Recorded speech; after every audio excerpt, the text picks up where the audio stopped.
Gloucestershire. The name itself brings to mind rolling green hills, honey-coloured stone cottages, and a certain kind of quintessential Englishness. It's a place where time seems to meander rather than rush, where ancient market towns like Stow-on-the-Wold and Bourton-on-the-Water draw visitors seeking peace and a glimpse of a simpler life. You can imagine gentle streams, weekend farmers' markets, and the distant, reassuring sound of a church bell. The county is a postcard of rural charm, a landscape that projects safety, community, and a deep-rooted sense of tradition that has endured for centuries. It feels like the last place on earth where one might expect to uncover a story of profound and unspeakable darkness. The city of Gloucester, with its magnificent cathedral standing as a testament to faith and history, carries this same air of quiet respectability. Its streets are a mixture of the old and the new, where Roman foundations lie beneath modern shops and families go about their daily routines. People work, children go to school, and neighbours exchange pleasantries over garden fences. It is the very definition of an ordinary English city, unremarkable in its normality. This backdrop of peaceful, everyday life is crucial to understanding the story that would eventually unfold here. The horror was not born in some desolate, forgotten corner of the country, but right in the heart of this seemingly idyllic setting. This sense of normalcy acted as a kind of camouflage, a protective layer that concealed the unimaginable for decades. The contrast between the outward appearance of Gloucestershire and the grim reality festering within one of its terraced houses is perhaps the most unsettling part of the entire narrative. It challenges our assumptions about what evil looks like and where it can be found. We often expect monsters to be obvious, to live in the shadows or on the fringes of society. We don't expect them to be our neighbours, living just a few doors down on a perfectly ordinary street, in a perfectly ordinary town. The story of 25 Cromwell Street is therefore not just a story about a single house or a single family. It is a story about the deceptive nature of appearances and the chilling realization that the most profound horrors can be hidden in plain sight. It forces us to look again at the familiar landscapes of our own lives and question what might lie beneath the surface. The peaceful fields and quiet streets of Gloucestershire became the stage for a drama so grotesque that it would forever alter the county's identity, leaving a permanent stain on its picturesque image and a haunting reminder of the secrets that can be buried, both literally and figuratively, just beneath our feet. Before she was Rosemary West, a name now synonymous with shocking criminality, she was Rosemary Letts. Born in 1953 in Northam, Devon, her early life was far from the picture of stability one might hope for. Her father, Bill Letts, was a complex figure. He was known to be a strict disciplinarian, but his relationship with his children, particularly Rosemary, was deeply problematic. Reports and later testimony would paint a picture of a household marred by dysfunction and control.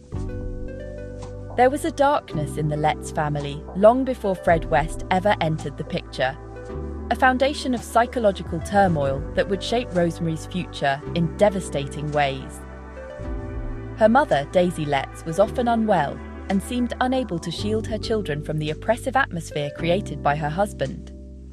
As a child, Rosemary was described by some as quiet and withdrawn, while others remember a girl who could be difficult and attention-seeking.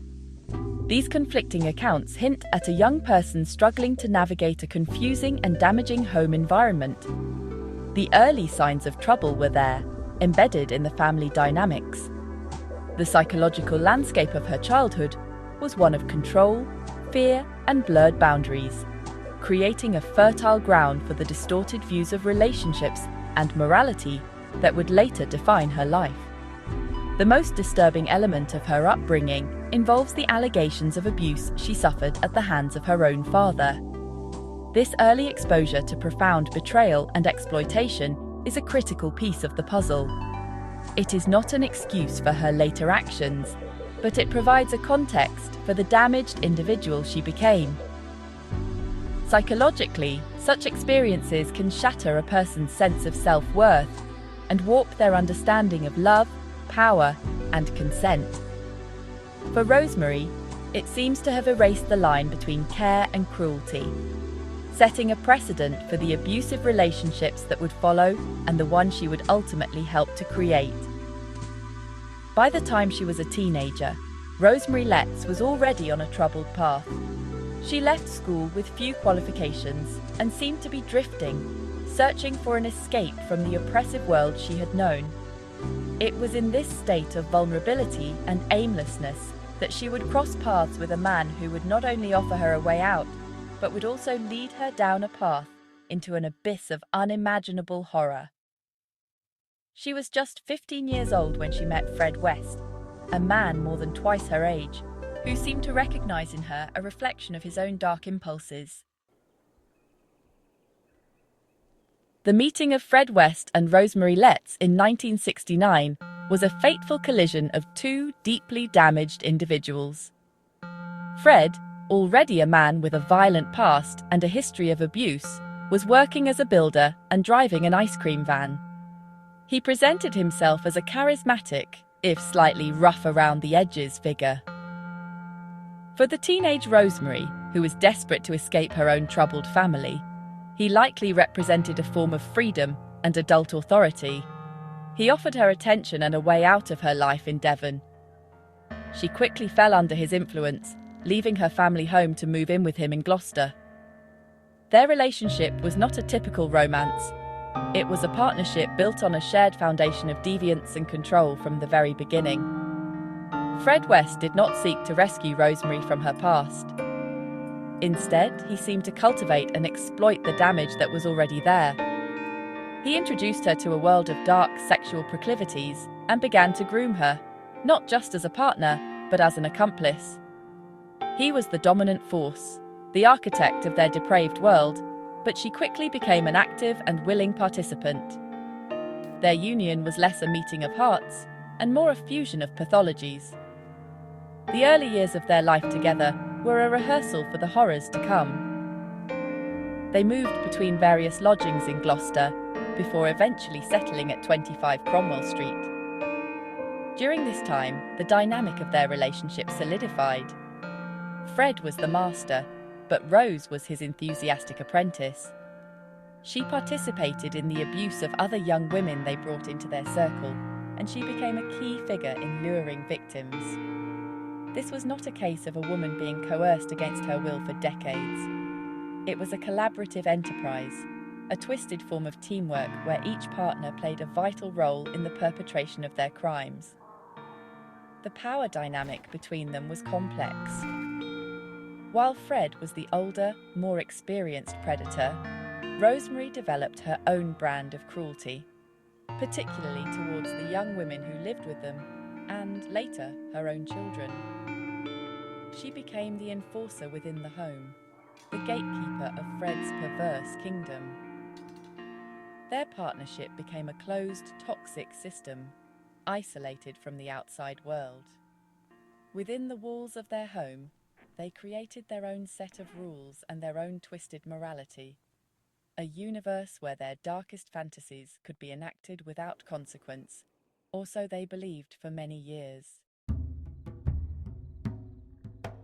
To the outside world, the Wests of 25 Cromwell Street curated an image of chaotic but harmless eccentricity.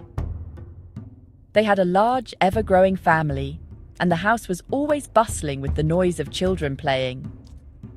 Fred was often seen working on cars in the street or doing odd jobs for neighbours, projecting an image of a slightly roguish but ultimately helpful handyman.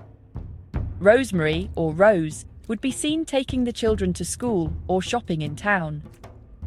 They participated in the mundane rhythms of suburban life, creating a convincing facade of a normal, if somewhat untidy, working-class family.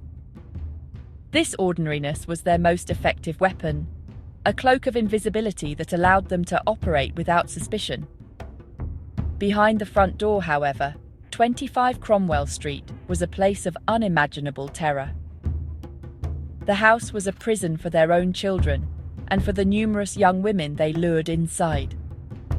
The basement and the upstairs rooms were transformed into chambers of abuse and torture. The contrast between the public and private faces of the West family was stark and absolute. Outside, there were school runs and neighborhood chats.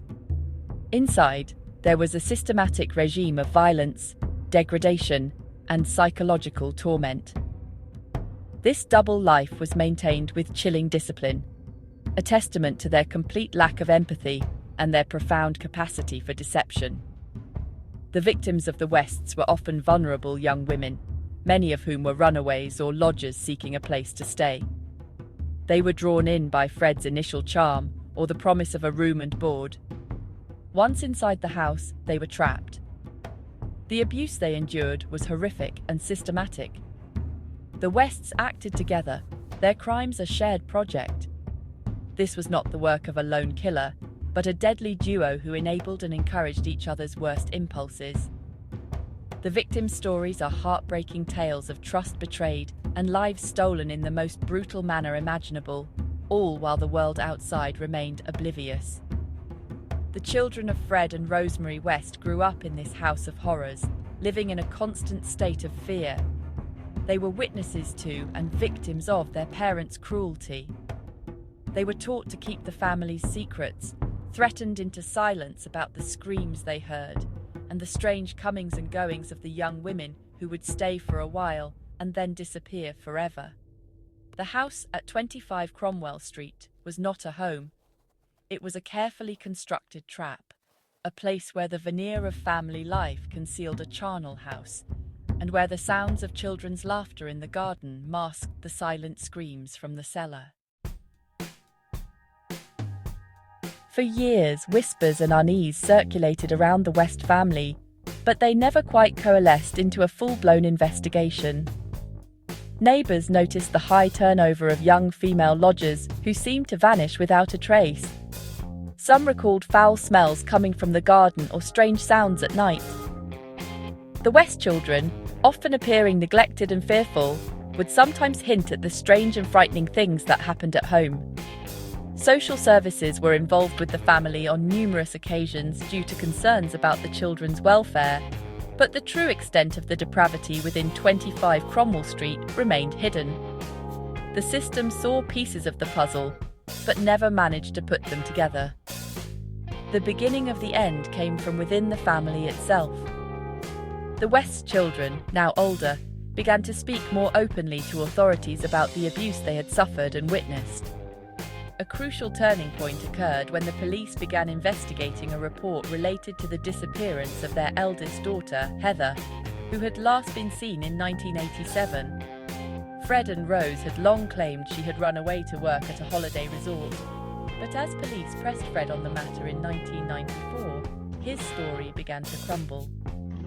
His attempts to deflect and mislead investigators only deepened their suspicions that something was terribly wrong.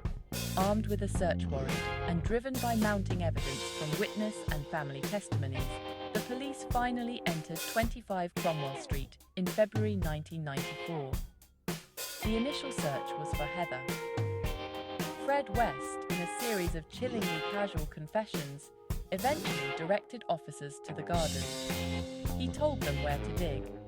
The first discovery was the remains of Heather West. But that was just the beginning. As the excavation continued, the true scale of the horror was unearthed.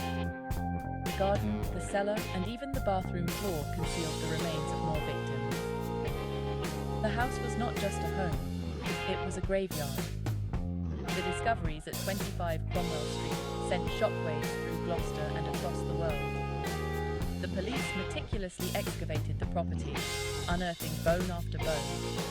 Each discovery represented a stolen life, a missing persons case that had gone cold years or even decades earlier. The house itself became a macabre landmark, a symbol of pure evil hiding in a terraced row. The investigation revealed that Fred West had killed at other locations as well, bringing the total number of known victims to at least 12. The web of secrets, so carefully woven over a quarter of a century, had had finally and catastrophically unraveled. The arrests of Fred and Rosemary West marked the end of their reign of terror, but the beginning of a complex legal and psychological reckoning. While in custody, Fred West seemed to revel in the attention, providing investigators with a series of partial and often manipulative confessions. However, he would never face a jury. On New Year's Day 1995, before his trial could begin, Fred West took his own life in his prison cell. His suicide left many questions unanswered and placed the full legal focus squarely on his wife Rosemary, who maintained her innocence, claiming she was another of Fred's victims. Rosemary West's trial in the autumn of 1995 was a media sensation. The prosecution portrayed her as an equal partner in the sex and torture murders, a sadistic and controlling woman who actively participated in the abuse and killing of 10 young women and girls, including her own stepdaughter and daughter. The defense argued that she was a battered wife, completely dominated and terrorized by her monstrous husband. The jury, after hearing harrowing evidence from the West's surviving children and forensic experts, did not believe her. They found her guilty on all 10 counts of murder, and she was sentenced to life in prison with a whole life order, meaning she will never be released. From a psychological perspective, Rosemary West presents a fascinating and terrifying profile. She is often seen as a classic example of a co-predator or an enabler. Having been a victim of abuse in her own childhood, she did not develop empathy for others in similar situations. Instead, she appears to have identified with the aggressor, adopting the abuser's power as her own. Her cruelty, especially towards her own children and the young female victims, suggests a deep-seated jealousy and a need for absolute control within her domestic sphere. She was not merely a follower, she was a key architect of the sadistic environment at 25 Cromwell Street. The case of Fred and Rosemary West left an indelible mark on British society. It forced a re-evaluation of how police and social services handle reports of abuse and missing persons, highlighting the catastrophic failures that allowed the Wests to operate for so long. It shattered the public's sense of security, proving that the most monstrous acts are not confined to fiction, but can flourish behind the closed doors of an ordinary-looking house on an ordinary street. The story of 25 Cromwell Street serves as a chilling and enduring warning. Evil is not always obvious. It can wear a mask of normality, and it can thrive in the quietest of places, a reminder to always look beyond the facade.